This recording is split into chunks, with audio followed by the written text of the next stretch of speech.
Hello and welcome back to another episode of Let Loose with Moose. Today I have Patrick with me, also known as Dynamo DeFi. Hello Patrick, how are you? Good, good. Thank you for the invite. I'm happy to be here. And I'm very honored to have you here. So, as usual, I would like to get my guests to start off with their introduction. Awesome. Yeah, so would you want me to just talk about myself and my background? Yeah, sure. Great. Well, yeah, thanks again for the invite. My name is Patrick. Many people know me as Dynamo DeFi because that was the name of my YouTube channel and now my newsletter as well. But basically, to give a bit about myself before crypto, I'm from the United States. My background was in economics. I studied that at Harvard University. After that, I went to work in Damn. corporate finance. Oh yeah, yeah. So I did that. And then I went to work in corporate finance for a few years. It wasn't really for me.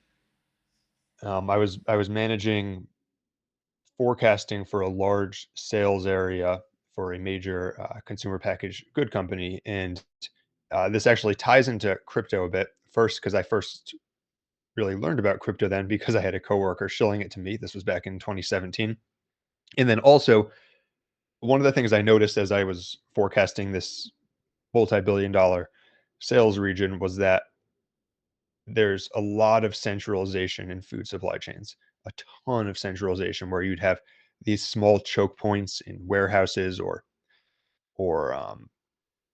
plants, factories. And one thing goes wrong, and then the entire supply chain was messed up because it would ripple outward, and it was so centralized. I mean, people don't realize. I don't know as much about how it is in other parts of the world, but for example, something like bologna, the meat. There's like two factories in the U.S. that produce most of the bologna in the country, and if something happens to one of them, there's a shortage. And so this got me thinking. There's got to be a better way to organize the world because every system that we have is centralized with those choke points where if one thing goes wrong, it completely screws up everything. I didn't make the connection to crypto yet, but I had that in my mind as a problem that really needed to be solved. Regardless, the corporate world wasn't for me, so I moved back home to Philadelphia and started working at a nonprofit where I managed um, social media, managed their IT team, managed their data team, implemented IT systems, did a whole variety of different things there. And then come 2020, I was at home like many people, got into crypto just through the internet looking for ways to make money online. And then after I had started to use DeFi, it occurred to me, I said, hey, maybe this technology could solve the problems with centralization that I had noticed all those years ago. But first priority before solving problems was just to learn more about it and to honestly to try to use it and to use it, to be frank, to try to make some extra money. So I started playing around with DeFi pretty heavily. I did for a long time. I had a thing where I would read one white paper a day. And I did that for months, Wow, that's a months lot and to months. I take read. in. It is, but the thing is, at this point, you start to notice similarities, right? You notice Right. patterns in them, and you learn all the terminology. Yeah. So I was for a long time. I was reading one white paper a day. It's simple. Is it the most efficient way to learn?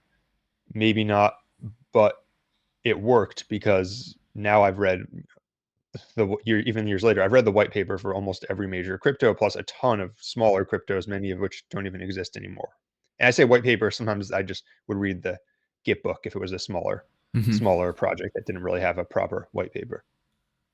And and yeah, so I started doing that, and then come mid 2021, didn't really have social media yet. I was just doing this on my own. The market had crashed, and two things happened. First off, I didn't really have any money to put into crypto, right? The market had crashed. I had been way up, and then I was ended up way down from where I had started 2020. Um, this was mid 2021, so I didn't, and I wasn't truthfully making a ton of money, so I didn't have any spare cash to invest. And I was like, this is really a bummer because there's a dip. I really think this technology is going to take off and I don't have any way to invest in it right now. Uh, so I wanted to build something. So, two ideas I had were grow on social media. Another one was to learn Solidity and start building. And I started both actually. I did start to learn Solidity back then. Um, and then I first made a video because I was trying to show my dad how to. farm something on Avalanche. He had gotten into crypto a little too, and I was explaining like, oh, you can earn these crazy APRs if you go, withdraw your AVAX from the exchange and send it to the AVAX C chain, and you can farm on these farms. I mean, this was before the AVAX took off in 2021. So at the time, there weren't really any videos or resources on how to do this. Right? You had to go to the docs, and you couldn't withdraw directly to the Avalanche C chain. You had to withdraw to the Avalanche X chain. Many people might not even know what these are even if they've used Avalanche, they might not know that those are the different subnets. But back then, you couldn't withdraw AVAX to your MetaMask wallet. You had to withdraw it to your Avalanche wallet and then do this thing to bridge it across subnets in the Avalanche wallet. And it was quite complicated. And I said, if he can't figure this out, probably a lot of other people can't either. So I made a video about it, and I showed how to troubleshoot some issues that he had run into. Check back a few weeks later, I said, whoa, this has a few hundred views. And for me at the time, that was a lot. That was a lot of views. So I said, okay, clearly there's a market for this. Started making more videos. As the market picked up later that year, audience quickly ballooned to a few hundred subscribers, and then to 1,000 subscribers. And at this point, I had decided it made more sense to go all in on this than splitting my time between trying to learn Solidity and trying to learn this. I go back and forth on whether that was the right decision in retrospect, but it did work out in terms of allowing me to grow a much larger audience because my efforts were more concentrated. And I think that's in general a pretty good rule in life, is you want your efforts to be concentrated. The other thing I was doing randomly is, just because this is a topic right now with Instagram and Threads, is I also had an Instagram crypto meme account that I also had been just posting memes about crypto on. And I stopped posting around this time on that too, because I said, okay, it makes more sense to go all in on YouTube. So you but stop then, memeing. funny enough, when I checked back a year later, it had grown from about 50 followers to 1,700 just during the fall of 2021 bull run. People following this old meme account I had made. Anyway, so do I regret stopping it? Maybe. I mean, I honestly, my bigger regret, and we can get into this, my bigger regret is that I didn't go in heavier on YouTube, because even though I was making a lot of videos, a few a week during that period, and I mean, and truthfully, most people would be happy with my progress, because I have 21,000 on YouTube at this point, and I'm a few dozen shy of 50K on Twitter. If I had actually gone all in on YouTube and learned how to play the YouTube algorithm, how to make good thumbnails. I know how to do this stuff now, but at the time I didn't bother. Learned how to make good thumbnails, how to make good videos where people are engaged and people are watching more of the videos, and how to do higher quality editing, gotten a better camera. And not to sound conceited, but I think I would have easily gotten to 40, 50,000 YouTube subscribers or more during that period. And so I do regret that I didn't do that. I mean, I was for the longest time using a very cheap microphone. I was doing zero editing. I was just recording and posting, and I was not really thinking about the quality of the video. I was just saying whatever I felt like. And maybe that was good for authenticity, but I do think if I had put a little more thought into that, I could have maintained the authenticity while growing more. Man, now you got me thinking of how I should do mine. Because right, well, yeah, go ahead.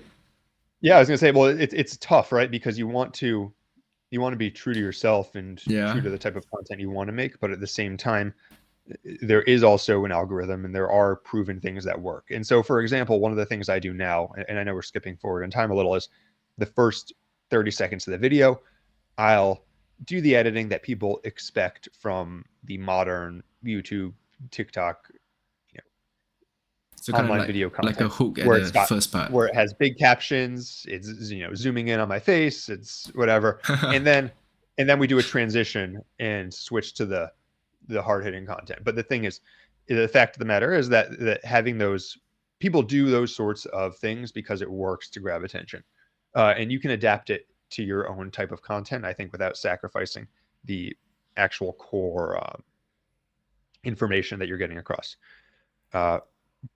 But anyways, so 2021, YouTube channel took off. I wasn't as active on Twitter yet, but YouTube channel did very well. And Yeah, and so basically, suddenly I found myself with this decent sized audience.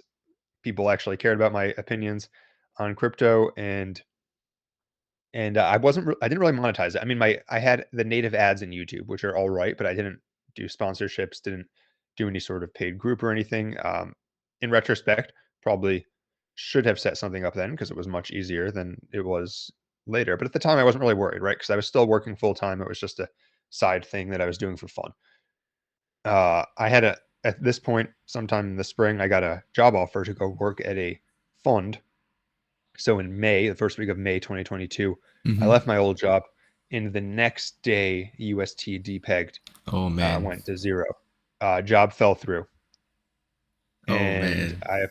I applied for a bunch of crypto and tech jobs. Yeah, right. I mean, the worst possible timing. Right. I applied for a bunch of crypto and tech jobs, only got one interview, and didn't get a second interview. Um, I mean, maybe I should have been more persistent. I think part of it is I don't really have a. Most of them were looking for people with a finance or tech background, which I don't have. Not in this way they were looking for. So I think that may have made it difficult.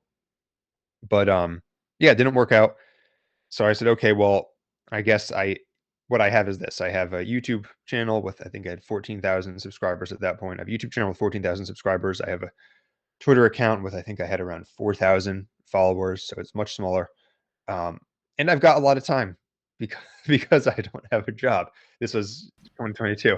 So I just started, pumping out content, trying different things, and ended up finding a niche in talking about metrics on chain, talking about how to use different research tools, Mm-hmm. and just being active during the bear market, trying to show people which trends were still gaining traction because there were opportunities.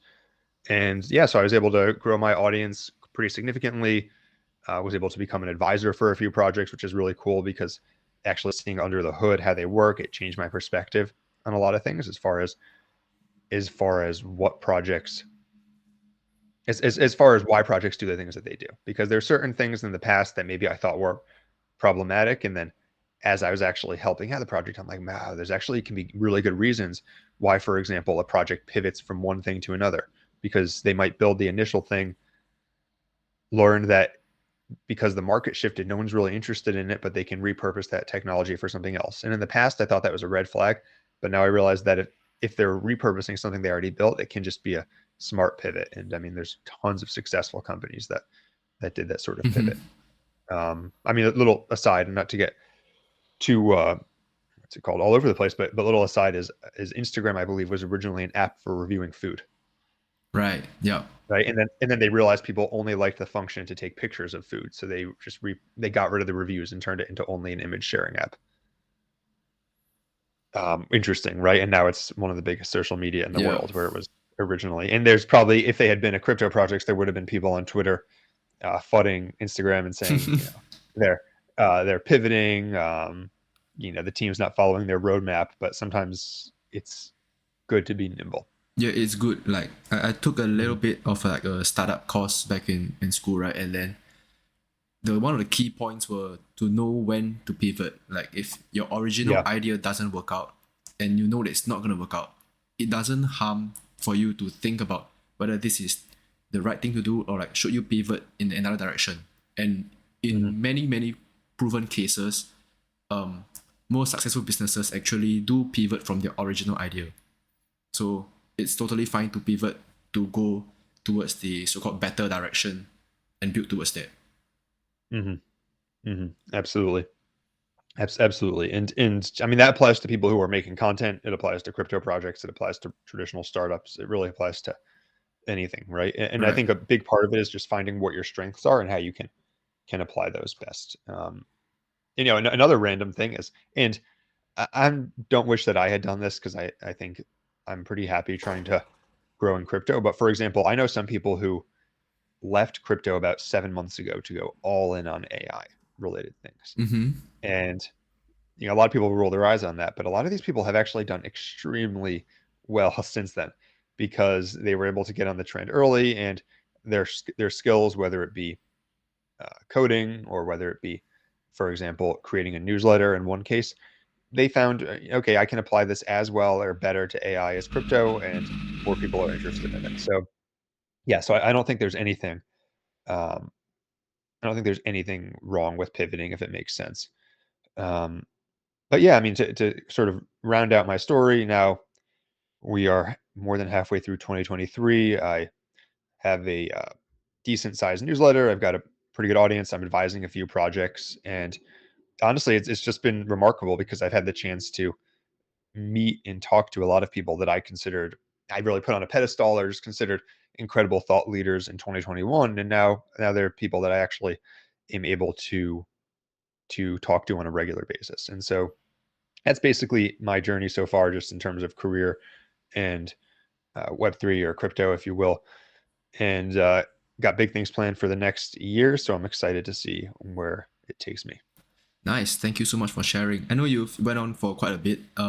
Just want to pull back to a few pointers about what you shared.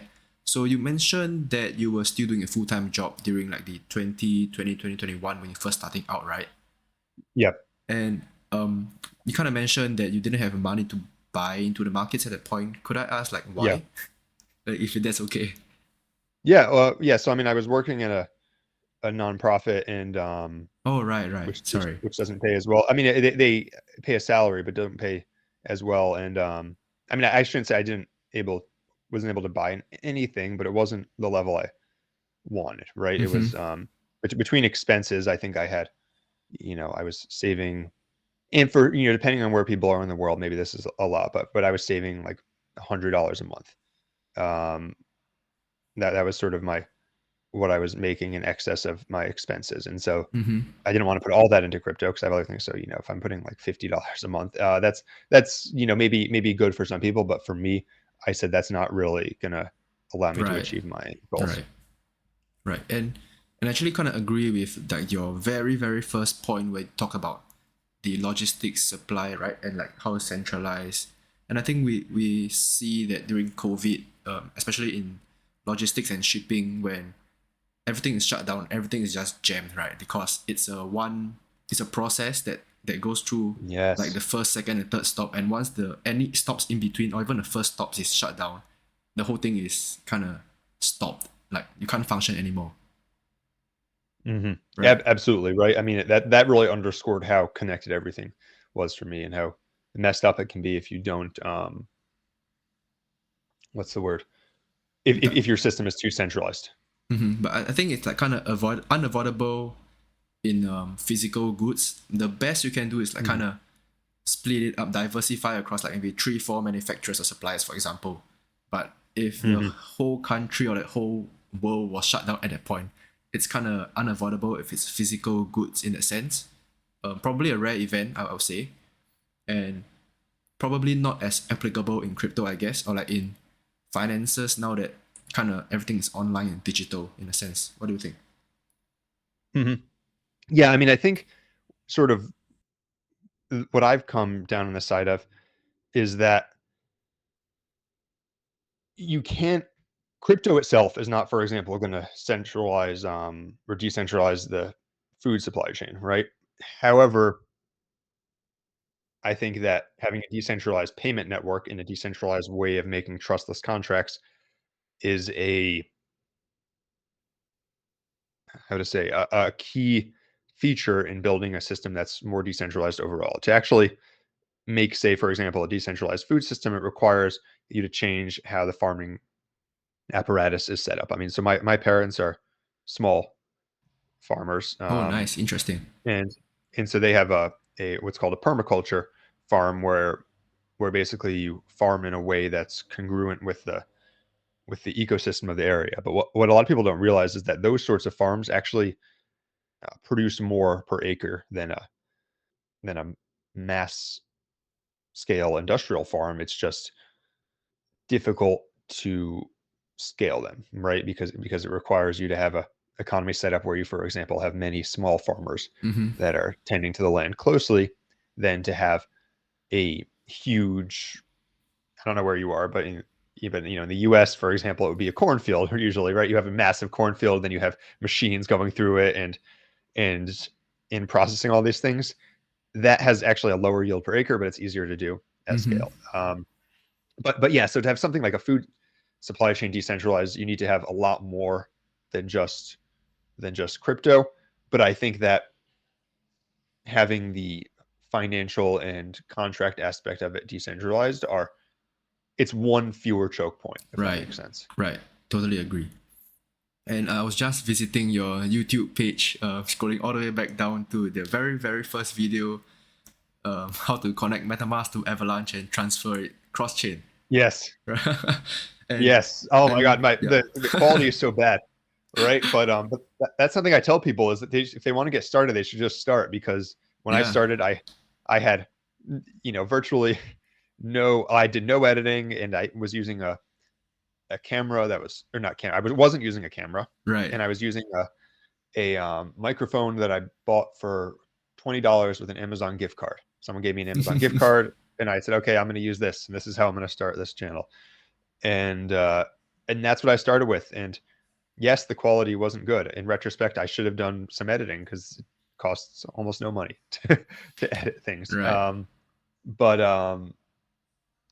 I was able to start getting an audience and improve it over time. And the good news is for people who are just starting, most likely no one's going to be watching at the start anyways, so you have time to improve.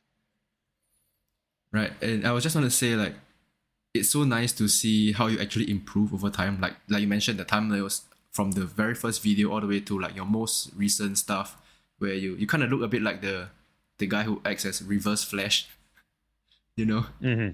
Yeah. So I mean, like, Oh yeah. kind of a little bit, but your thumbnails are like pretty nice, super nice, in fact. So it's really nice to see how you have like learned and grow along the journey. Kind of like Mm-hmm. how I think of myself right now. Like my first few episodes were pretty shit. I just got a mic recently as well. So exactly like what you mentioned, I'm learning as how I go along as well. So trying to just put it out there, just doing it. And of course, very honored to have guests like you and the others come Mm-hmm. on as well. Right. Mm-hmm. And Absolutely. yeah, and you mentioned that you went on to like on-chain analysis, like metrics and all. So how did you come about going into that niche? Because you just posted different content, right? Like at the start, you were talking about yield farming strategies on, let's say, AVAX, on Phantom. There's a video on how to use liquid driver, for example, and then you slowly move over, like pivot over to on-chain stuff. So did you feel that um it's getting more attention, like more people are interested in learning this niche and no one's serving this market yet, and that's why you decided to go into this, or like what is it like? Yeah, it's a good question. I think part of it was realizing that that was an untapped niche as far as um, on-chain analysis and on-chain analytics. Part of it is also trying to skate where the puck is going because I think that in the long term, that a lot of crypto analysis is going to shift from the sorts of chart-based technical analysis that dominates the market now to actually looking at fundamental analysis, like you would with other sorts of tech and companies. And I think that the on-chain metrics are going to be a key part of that. And I think that's actually one of the key features of crypto because if you look at traditional companies, you get a quarterly report, whereas with crypto, you can get real-time data on how different projects are performing. So that's part of the reason I did it. Part of it is just simply growing too big to cover some of those small projects, right? There was a time people would say, "Oh, I miss when you used to cover these new yield farms," and I said, Mm-hmm. "Okay, well, it's okay to talk about new yield farms with a $500,000 market cap when you have a couple hundred followers and and analyze them, right? Not shilling them, but just analyze them. It's not okay to do that once you have Right. tens of thousands of followers because don't even if you're objective, it's going to pump the price, and that's Yeah. not right. So yes, so you kind of have to shift as you get bigger. And now that we're pretty deep into the bear market and the audience has shrunk a bit again, could probably cover some of those, but I just I think my account has outgrown those sorts of things, at least for the time being. Maybe I'm open to changing in the future. I think my account has outgrown talking about those sorts of new yield farms. And there's also the aspect of when we're in a bear market, it's much riskier to do those things. And I sort of matured over time and realized that a lot of people don't manage their risk properly. So even if I talk about it in the video, I still feel somewhat responsible if someone, you know, learns about it from me, ignores my risk warnings, and then and then apes in anyways. I know that it's still ultimately their responsibility, but I don't want to put them in that position. Mm-hmm. Right, nice. Thank you so much for sharing. And I actually want to ask like what kind of analytics tool that you use, but we all know your answer from your Twitter post is going to be like DeFi Llama, Terminal, Dune dashboards and stuff, right? So instead, I'm going to ask which part of tools like this do you use the most? Mm-hmm. Absolutely. Yeah. So the top tools, like you mentioned, I use DeFi Llama. I also use one called Artemis quite heavily. Mm-hmm.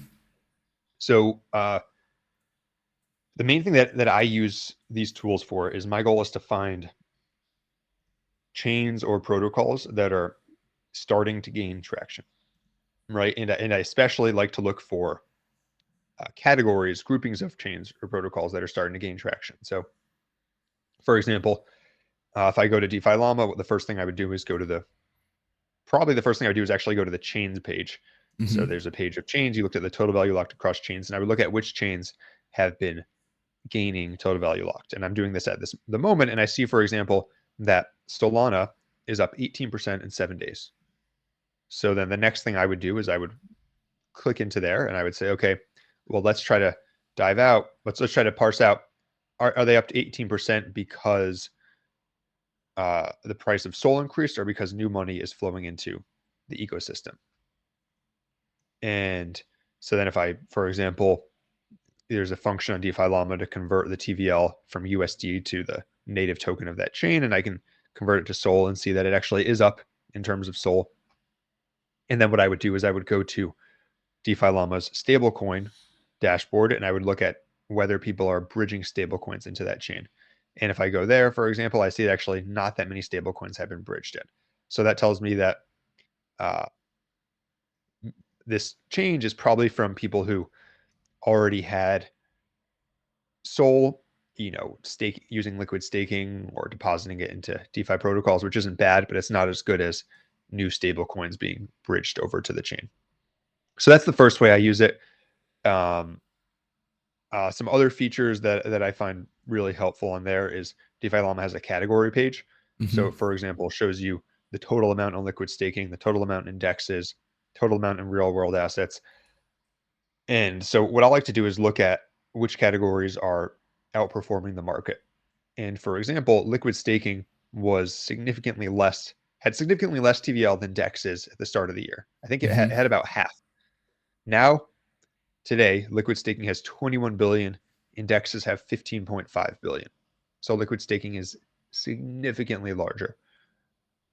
And so then, and this is how I look at everything in the crypto market, is I would say, okay, so that is a pretty clear trend that a lot of money is flowing into liquid staking, right? It's up in terms of relative terms because it's larger.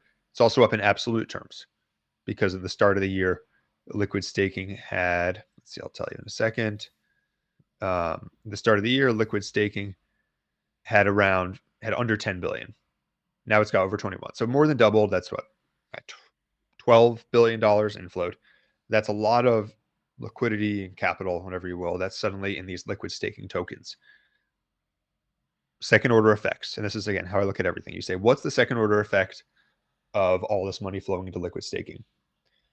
First order effect is that ETH is locked up. Um, Another first order effect is that Lido, for example, has performed relatively well as Rocket Pool because you have money flowing into these liquid staking protocols, so their governance tokens become more valuable. The second order effect is you now have a lot of liquid staking tokens like ST so that's ETH that's been staked on Lido, and that means there's protocols that can use those tokens. And for example, you have I don't know if it's pronounced Libra that has built an application where you can provide STETH as collateral and Mm-hmm. borrow or mint stable coins, I should say. You're minting stable coins that are over collateralized by STETH. And so a second order effect is protocols like that. Pendle is another one that's building using liquid staking tokens. Um, Protocols like that, so-called LSDFi, those are performing extremely well because you have all this liquidity that flowed into this category, and then they're able to tap into that liquidity. And so that's how I would use DeFi Llama, would basically be to identify these trends, and then you still have to use your mind, right? Use my mind to think about what the second order effects of this are. Mm-hmm. Nice. That's so great to hear you share this right now, man. Awesome. I appreciate that. It's like hearing the master speak instead of looking through your threads, or you gave a I remember you have like this guide on on-chain analytics, right, Yeah. for your newsletter subscribers. So it's kind of like listening to you speak of this in real time using like live data. Like I'm looking at the page right now as you were speaking. Super Well, amazing to hear maybe you. I ought to make more videos like this then. I feel like I ought to. Yeah, you should. I mean, why not do like a weekly or a monthly roundup on what's growing, what's caught your attention? Why not, man? I think it's great. Yeah, I like that idea a lot, actually. This is inspiring me. I like that idea. So, but yeah, really nice. Thank you so much for sharing. And as another follow up question, since you do this all the time, like every week or something, right? Which DeFi sector are you the most bullish on right now, and why? Is it the liquid Just one? staking, LSDFi? I mean, you can give more than one if you want to. Totally up to Yeah, you. so I'm going to give two. Sure. LSDFi is one because that reason I mentioned before, where you have a Mm-hmm. lot of liquidity tapped in. Another sector, which I did mention a few minutes ago briefly, AI? is real world assets. Ah, And I like this one because it's also showing significant growth. There's a ton of protocols I've seen that have launched in this sector. And for people who don't know what this is basically when you tokenize an asset that exists off chain and you tokenize it on chain. And I think I like this one because although I think we're still fairly far out from this being, say, ready to take on a significant proportion of the world's assets, I think there's just so many assets outside of crypto that you really only need to tokenize a tiny percentage of them to make it an extremely valuable part of DeFi. And I see so many protocols with solid teams, with solid technology that are launching in this sector. And they're combining oftentimes many of the best elements of crypto with the tangibility of real world assets. For example, launching perp dexes that have to do with real world assets, or launching liquidity pools related to real world assets. And so I think that sector is going to show a lot of growth over the next couple of years, as it already is, and it's one that I'm actively trying to learn more about myself. nice. You know, I actually thought you were gonna say AI for the second one because AI. you've been pretty on about AI for since the start of the year, if I remember correctly. Yes. Right. No, actually, I do like AI, and I think that I mean, we kind of already had an echo bubble. If we got another echo bubble, I do think that AI coins would do well. Mm-hmm. I didn't include it because it doesn't have as much crossover with DeFi specifically. Most of Right, the right. AI Not coins are right more now. like infrastructure. Right. And actually, I think I mentioned this before in one of the previous episodes about my thoughts on real assets. Like, I'm just gonna repeat it. I don't think that it's a sector that I really like right now. Like, um, how should I say this? I'm not against this idea. Like, I do think it will do well, but I do not think that at this point where the projects right now they are doing this RWA, or like should I say, mass adoption will not come from what they are doing right now. And I mean, it's totally fine, right? Like you mentioned, maybe they just need to capture a small percentage to do pretty well. And I do agree that that might happen. But like, I just don't really see RWA being widely adopted in its current form. Maybe in future where like there's some progress, maybe my thoughts would change, but like, that's my current take on that. Mm-hmm. Yeah. Yeah, I think that's a pretty fair uh, perspective. I guess what I would say is, well, first off, I like to look at the trends, and the trend is that it's growing. So Yep. Yep. I tend to go with the trend. But I think the other thing is it doesn't have to be widely adopted in regards to the whole world to become a significant portion of crypto, or even to become significantly larger than it is right now. Right Yep. now, there's True. about $500 million in real world assets that are tokenized. If, for example, it grew to 5 billion, which would only be the seventh largest DeFi category if it was 5 billion, Mm-hmm. and it would be a tiny fraction of those assets, right? If you're talking about equities, real estate, gold, I mean, it would be minuscule, $5 billion. It would still be a 10x from here. and so that's the way I'm looking at it, right? Is that it has significant room to grow, Yep. whether or not it becomes widely adopted yet. And the other thing I would say is that to sort of take the other side of the position to my original point about it, I think that the things that make more sense to get tokenized first are not the quote real world assets that people are tokenizing, and that's because there's actually a lot of digital assets that are more tied to the real world than crypto. And I mean by that, for example, ebooks, right? Or royalties from Mm-hmm. ebooks, royalties from music. Although I know that's, tokenized music NFTs are highly controversial, but royalties from music, um, affiliate income streams, for example, that's something that you can imagine being tokenized. Basically, there's a lot of online business income streams and other sorts of assets that people sell online that aren't tokenized. And I feel like there's a much smaller jump to tokenizing something like, for example, the future income streams from an ebook than there is to tokenizing the income streams from physical real estate, because the ebook is at least already digital. Mm-hmm. Nice. I mean, that's a pretty good point. Like for me, I was thinking more of the thoughts of, like you mentioned, tokenizing real estate. Like I would love for that to happen, but do I think Mhm. that there's gonna be a project out there that's gonna let me have a stake in tokenizing real estate and let me like profit from that? I don't think so at this point. Or maybe it's just like Mhm. a culture thing, right? Like I'm from Singapore. The most of the estate here is owned by the government, so like there's a zero chance or close to zero chance that we can actually do that. Yeah, I see what you're saying. Yeah,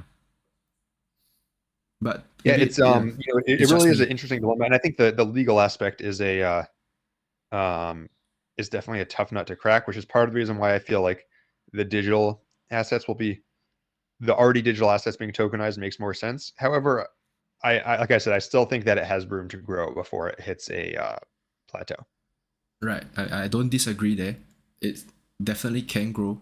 Um, I'm not against it. Right, like I mentioned, I'm not against it. All right, and I'm gonna move on to the next section now. Right, Perfect. which is something that I think a lot of people will be interested in hearing your answer to, which is what is your investing framework? Like you do so much analysis, you mentioned. What else do you do before you click that buy button? Yeah. So the first place that I start is with identifying these trends, Yep. like we talked about. It's always you're kind of playing on easy mode, or at least not on hard mode, if you're going with an existing trend versus trying to fight the trend. Mm-hmm. So I start there, and then what I would do is I would look for a large array of projects that fit that trend.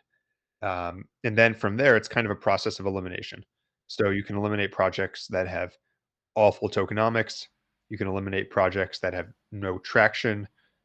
You can eliminate projects that don't have solid teams, and then that narrows your list down significantly.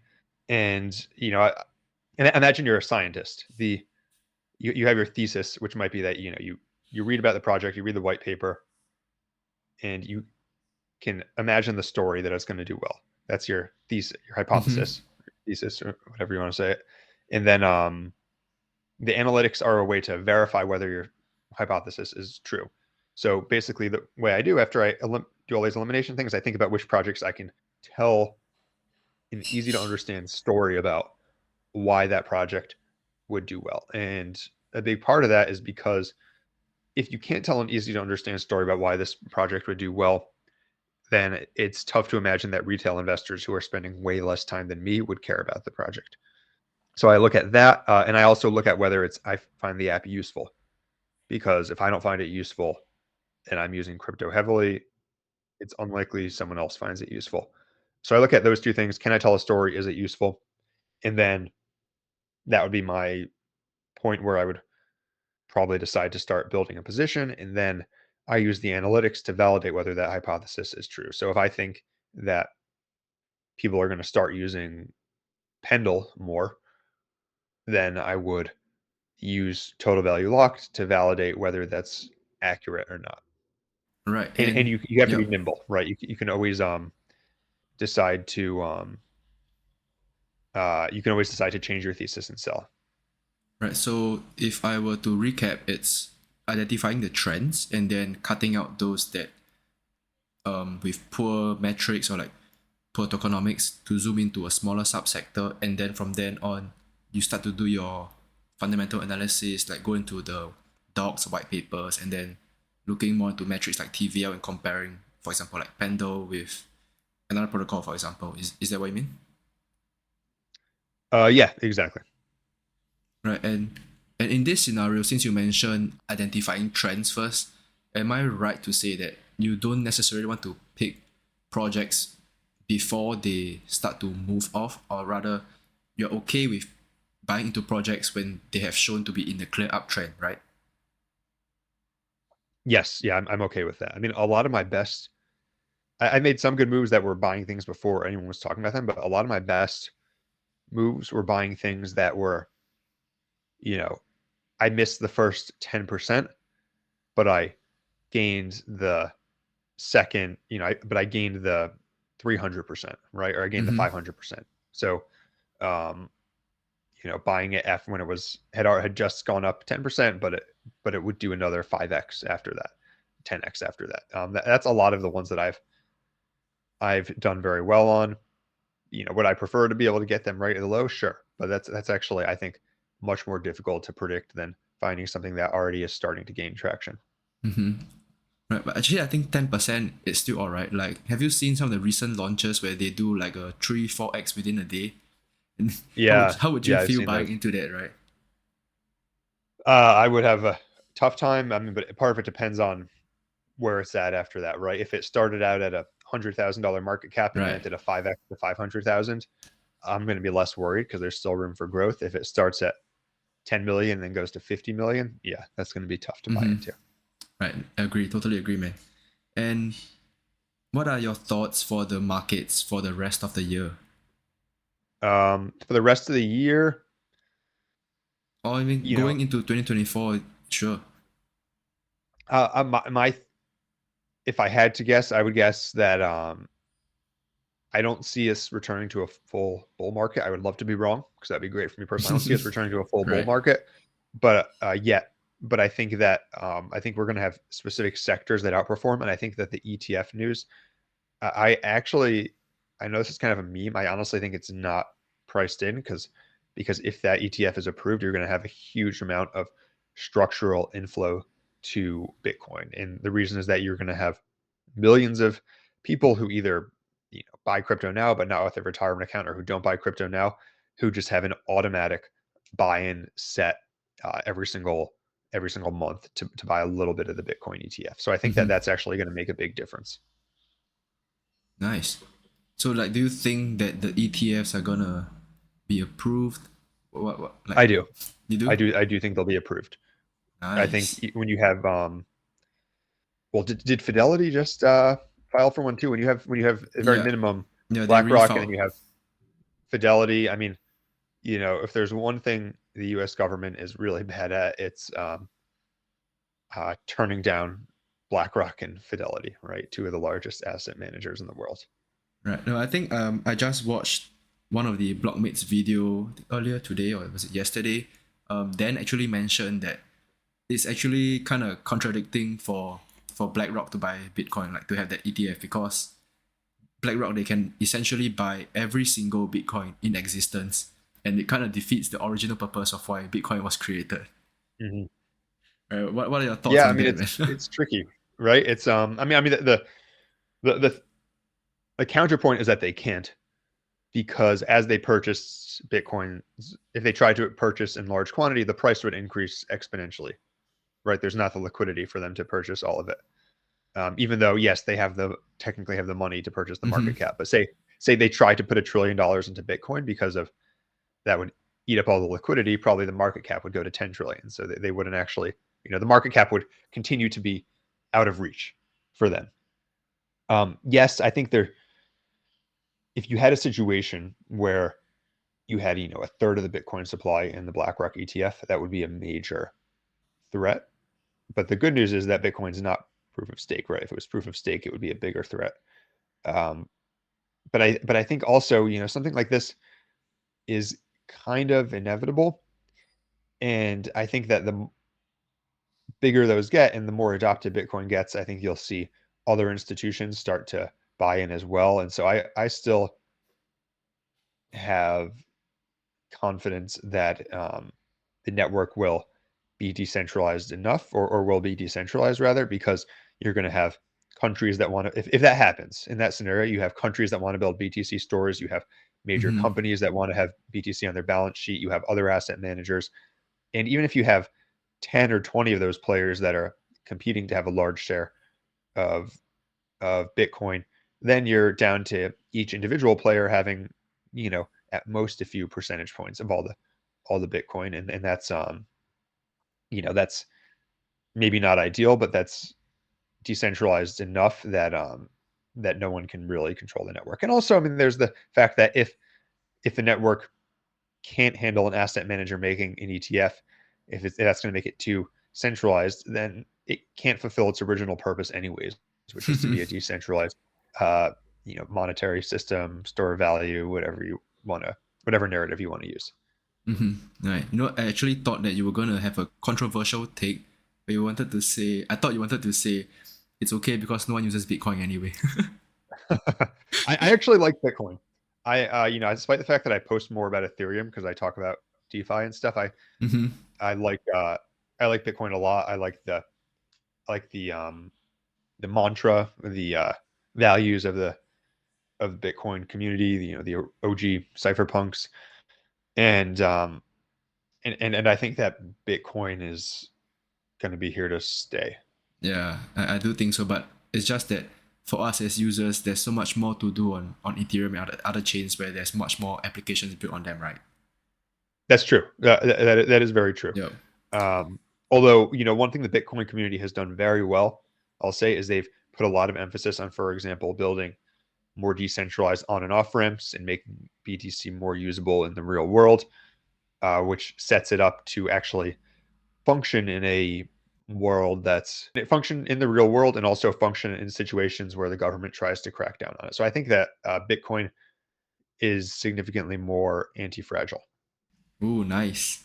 All right, and thank you so much for sharing. It's been really nice hearing your story, like from the way you started on your first AVAX video and how you got to this point, and also sharing your on-chain analysis.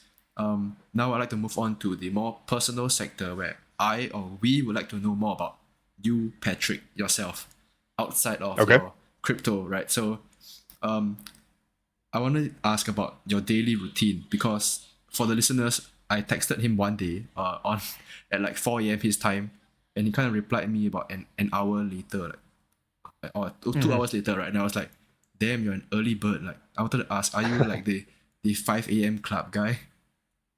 Yeah, I don't do it for clout, but so I got a dog about 6 months ago. It's this Oh, breed of dog nice. it's called a Belgian Malinois, and Okay. they're one of the highest energy dogs in the world. People call them German Shepherds on meth. That's the nickname for them. Anyways, I have that dog, and so basically, I get up around 6 or 6:30 a.m. every morning to exercise her for a couple hours. And that's good for me. I get outside, I get some fresh air, get exercise. I usually listen to an audiobook or something, and and it's a lot of fun. Although, yeah, sometimes I take out my phone and I respond to messages Mm-hmm. before I do that. But so I do that in the morning, and then usually what I'll do is I'll start my routine for actually work and producing content, which will be going through all the things I mentioned before, as far as DeFi Llama and crypto news and other trends to see what's going on in the market, both from what other people are saying and what my own perspective is. I'll usually queue up some content for the rest of the day, and then at some point in the morning, I try to have some deep work where I focus on actually producing some longer research guides or content that I can put out. Sometimes I get one out every day. Sometimes I'm working on something and then I get it out the next day. Mm-hmm. I'll usually, I try to schedule meetings late morning or early afternoon. Usually I'll then go and run or lift weights in the late afternoon, then back to the grind. I sort of, spread out one nice thing of having my own schedule is I spread out my work throughout the day. So then after I exercise, I go back to work and work into the evening. And I guess, then I have a little more free time after that. But, I'm not one of those.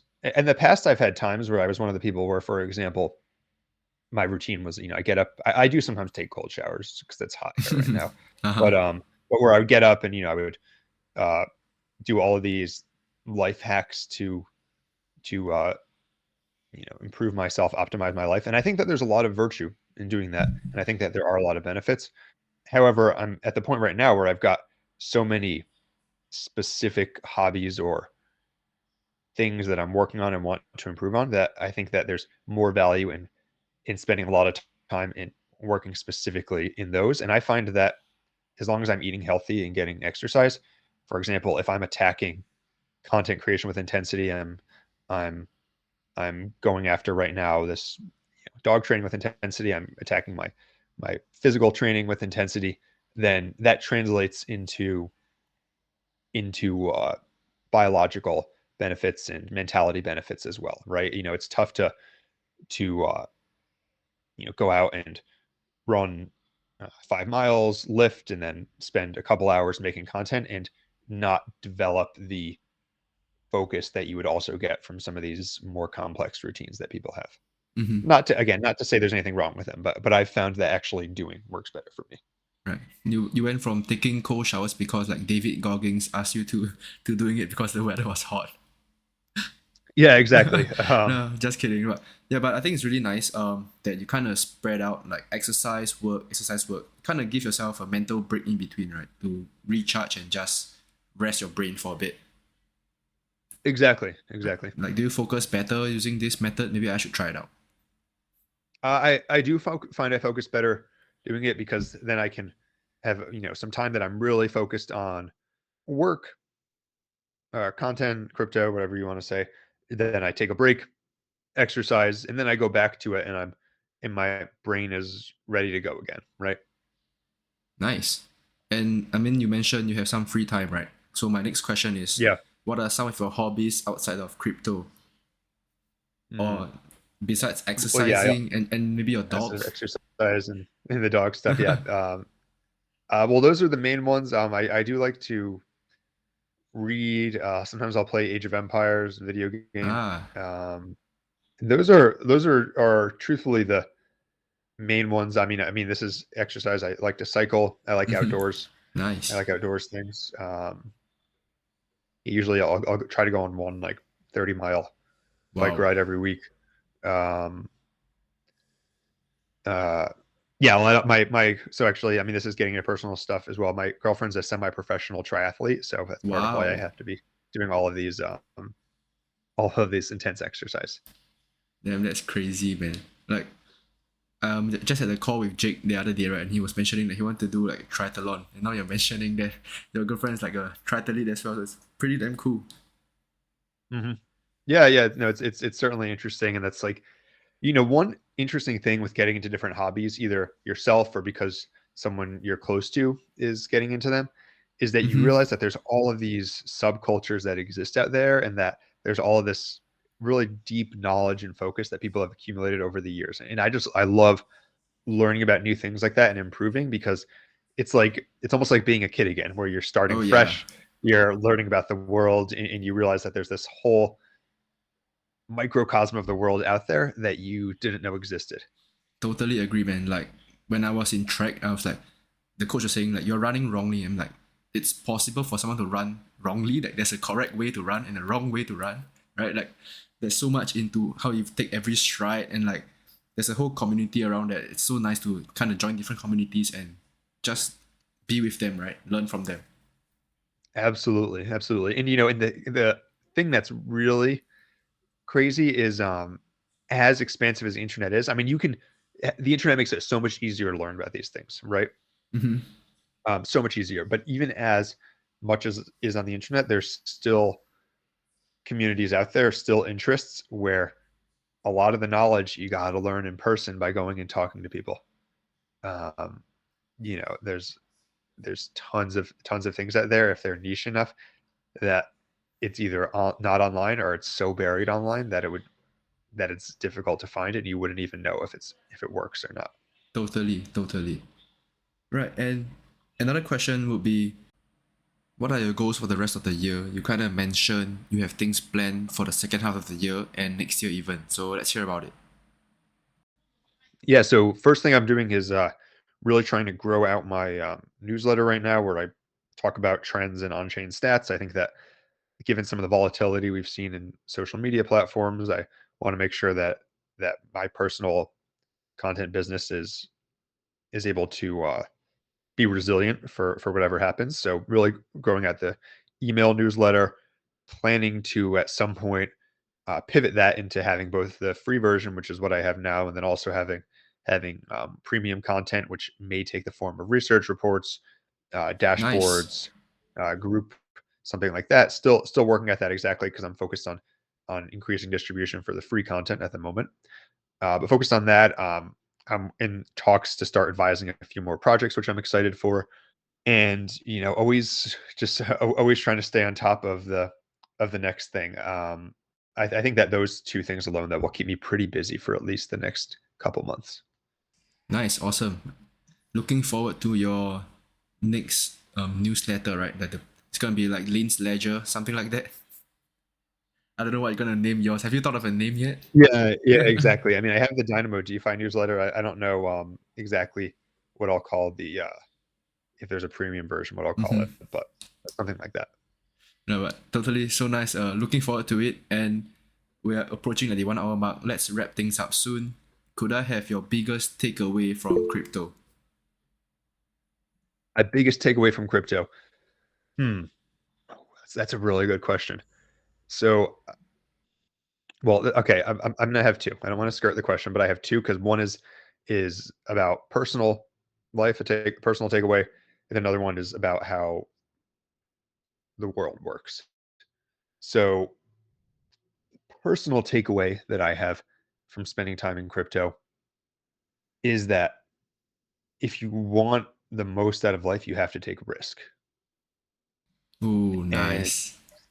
sometimes you see people come into crypto and they want the rewards, but they don't want to take risk.